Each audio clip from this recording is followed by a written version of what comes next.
नमस्कार, मैं प्राची प्रवीण माहेश्वरी अपने YouTube चैनल प्राची माहेश्वरी पर आप सभी का हार्दिक अभिनंदन करती हूँ और आज एक नई जानकारी के संग फिर आपके संग जुड़ रही हूँ।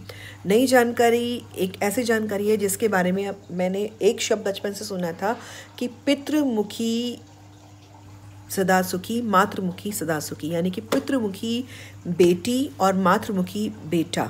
ये हमेशा से कही गई किंवदंती है। बड़े बुजुर्ग कहा करते हैं कि पितृमुखी बेटी और मातृमुखी बेटा बहुत अधिक शुभ होते हैं। तो क्या ऐसा होता है? क्या ये चीज़ सही है? क्या हिंदू दर्शन का ये कहना बिल्कुल सही है? जी हाँ, एक हिंदू दर्शन में एक चीज़ है समुद्र शास्त्र। समुद्र शास्त्र भारत की वो एक ज्ञान की विधा है जिसके अंदर ये बताया गया है कि आपके शरीर के अंगों के हिसाब से, आपके शरीर के बनावट के हिसाब से आपके भाग्य का निर्धारण किया जाता है। आपके हर जीवन की सफलता असफलता का निर्धारण किया जाता है। आपका जीवन कैसा रहेगा, बिफोर मैरिज, आफ्टर मैरिज कैसा रहेगा, आपका मतलब परिवार कैसा मिलेगा, आपको पारिवारिक सुख कैसा होगा, इसका भी आकलन समुद्र शास्त्र अंगों के हिसाब से करता है, स्त्री पुरुष के अंगों के हिसाब से। उसी में ये कहा गया है, समुद्र शास्त्र में ही एक भाग में ये बताया गया है कि पिता के समान मुख वाली बेटी बहुत अधिक शुभ होती है और माता के समान मुख वाला बेटा बहुत अधिक शुभ होता है। मुख का मतलब ये होता है कि जो लड़के अपनी माता के जैसी शक्ल के होते हैं, यानी कि मातृमुखी होते हैं, वो अधिक शुभ होते हैं। और इसके साथ ही जो कन्याएं अपने पिता के चेहरे जैसी होती हैं, उनका चेहरा उनके पिता से मिलता है, वो बहुत अधिक एक तरह से शुभ मानी जाती हैं। कुछ विशेष बातें और भी हैं मातृमुखी और पितृमुखी पुत्र पुत्री के बारे में, वो मैं आपको विस्तार से बताती हूँ। पहले बात करते हैं मातृमुखी पुत्र की। जो पुत्र अपनी माता के समान मुख वाले होते हैं वो कैसे होते हैं?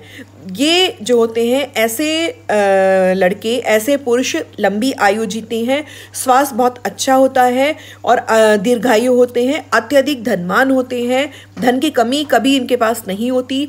ये विद्वान होते हैं। विद्वानता इनकी ऐसी होती है कि जो इन्हें समाज में एक अलग स्थान दिलाती है और इन्हें यश और सम्मान की प्राप्ति होती है अपने विद्वानता के कारण। इसके साथ ही ये सफल इंसान होते हैं जो माता के समान मुख वाले होते हैं। इन्हें सुख जो मिलता है वो एक बड़ी मात्रा में मिलता है और सुख को ये एंजॉय भी करते हैं, उसका ये भोग भी करते हैं। और इसके साथ ही इनकी एक विशेष गुण ये होता है कि ये अपने परिवार को साथ लेकर चलने वाले होते हैं। और ये ऐसे लोग दधियाल और ननिहाल दोनों के पक्षों के लिए ही बहुत अधिक शुभ माने जाते हैं जिनका मुख माता के समान होता है। अब बात करते हैं कि पितृमुखी लड़कियां, जिन लड़कियों का मुख पिता के समान होता है, जिनकी शक्ल अपने पिता से मिलती है, वो कन्याएं कैसी होती हैं विवाह से पहले या विवाह के उपरांत? कहते हैं कि जिन कन्याओं का चेहरा जो होता है वो अपने पिता से मिलता है, वो पिता के लिए जन्म से ही बहुत अधिक शुभ मानी जाती हैं। हर तरीके से वो पिता को सपोर्ट करते हैं उनके ग्रह। इसके साथ ही ऐसी जो महिलाएं होती हैं जो पिता के मुख के समान होती हैं, वो सौभाग्यशाली होती हैं, उनका वैवाहिक जीवन बहुत अधिक अच्छा होता है। और इसके साथ ही विवाह के उपरांत वो जिस घर में जाती हैं वहाँ पर धन की, सुख की कभी भी कमी नहीं होती। बल्कि ऐसा भी देखा गया है कि पितृमुखी संतानें जिस घर में चली जाती हैं, उस घर में अगर पहले से धन नहीं है तो वहां पर उनके जाने के उपरांत उनका ससुराल इतना अधिक मजबूत हो जाता है कि वहां पर धन की आवक बहुत अधिक मात्रा में बढ़ जाती है। इसके साथ ही ऐसी महिलाएं बहुत अधिक बुद्धिमान होती हैं। बुद्धिमान होने के संग ये हर कार्य को बहुत अधिक दक्षता के संग करती हैं। इनके कार्य में बहुत ज़्यादा सफाई होती है और ये उसे बहुत मनोयोग से करती हैं। गृह कार्य में ऐसी महिलाओं की रुचि बहुत अधिक होती है। ऐसे महिलाओं का घर जो होता है वो बहुत सुंदर तरीके से सजा हुआ होता है। वे परिवार को जोड़कर चलने वाली होती हैं, यानी कि परिवार की जो है अपनी जिम्मेदारी को समझते हुए, ससुराल माई के पक्ष की जिम्मेदारी को समझते हुए परिवार को जोड़कर चलती हैं।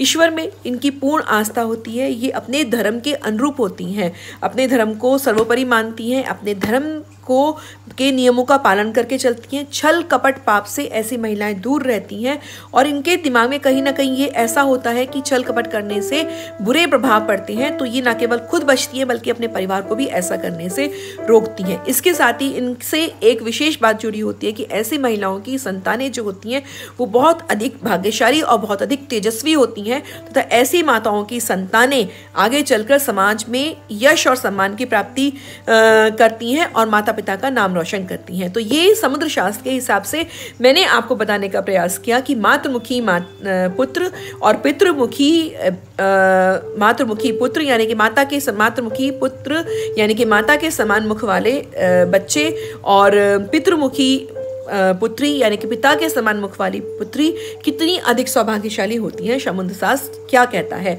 तो अगर ये जानकारी आपको अच्छी लगी हो, इंटरेस्टिंग लगी हो, तो प्लीज़ इसे लाइक करें, शेयर करें और मेरे चैनल को सब्सक्राइब करना बिल्कुल नहीं भूलें। ये बहुत अधिक शोधपरक नियमों के बाद ही इन चीज़ों को बताया गया है, क्योंकि समुद्र शास्त्र जो है वो अपने आप में ही एक शोध है, क्योंकि इसमें बहुत अधिक कई सहस्त्र नारी और नर नारियों के ऊपर गहन शोध करके हमारे ऋषि मुनियों ने समुद्र शास्त्र की रचना की है।